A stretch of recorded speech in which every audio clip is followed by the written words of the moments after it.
Brilliance Audio. Role-Playing by Cathy Yardley, performed by Elise Din and Chris Brinkley. Stay calm. It'll all be fine. If there was one place Maggie Lay did not want to be, it was pushing a wobbly shopping cart through the narrow aisles of Tasty Great, the primary supermarket in the town of Fools Falls, eastern Washington state, population 5,000.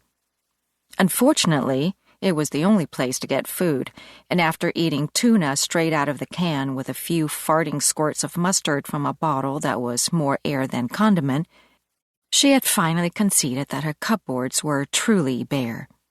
Still, it was fine. She'd get in, stock up, and get out with a minimum of interaction. Some pleasantries to the checkout lady, comments on the weather. She could do this. Or, more to the point, her best friend Rosita had told her she had to do this when she'd left her a voicemail asking if flour had an expiration date. She dragged her feet, frowning at the articles on various shelves. She would admit to feeling a little off the past few weeks. She wanted to blame it on being busy. She'd just finished edits on a nonfiction book for a business publisher that was a regular client, then done some sample edits for possible future jobs. She'd done some administrative stuff, spreadsheets and money tracking, then lined up a few more projects, including editing a horror novel at the end of the month. For a freelancer, busy meant money, and that was always good, even if it meant she overbooked occasionally. Because she worked from home, she was used to setting her own schedule. In the past few weeks, she started to abandon her circadian rhythms.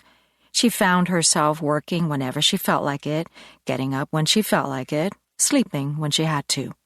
Which meant, for the past week, she had found herself asleep in the recliner more than once, sending a response email at 3 a.m. Her client later replied, "Why were you up at 3 a.m.?" Which, okay, rude. And eating what was left in the house when she felt like it. Some people might think this erratic, possibly a cause for concern.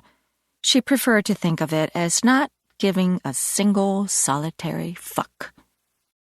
Which, she supposed, might also be considered just the teeniest bit aggressive.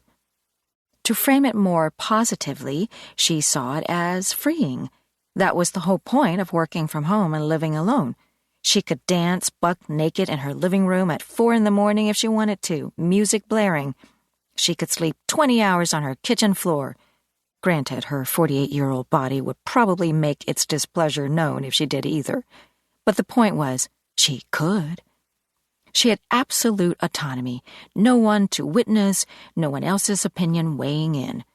As long as she was finishing milestones on time and meeting deadlines, and most importantly, paying her bills, she was as free as the proverbial bird. But she did need to eat. She was down to expired cans of light fruit cocktail, a tin of Spam, and condiments, hence going to town. She navigated her way through the store, feeling a little disoriented. She hadn't bought groceries for one person in decades, she realized. She wasn't even sure what she wanted, as opposed to what her son would eat and what she could easily cook in large quantities. She just knew that she wanted this whole thing over with. If I load up, she reasoned, that would pare down the number of times I have to go to town. She had an outdoor freezer as well as her refrigerator, and she was used to stocking up her pantry. Her friend Mac would say that she'd graduated from introvert to hair-shirt-wearing hermit. Then again, Mac lived way out in Toronto, and she'd never actually met Mac in real life, although they'd been Twitter besties for the better part of 15 years. They'd connected over a shared love of Robotech, both revealing that they'd written fanfic for the animated show years before the proliferation of fan fiction sites. For all she knew, Mac actually lived in a cave with good Wi-Fi, so maybe Mac wouldn't judge.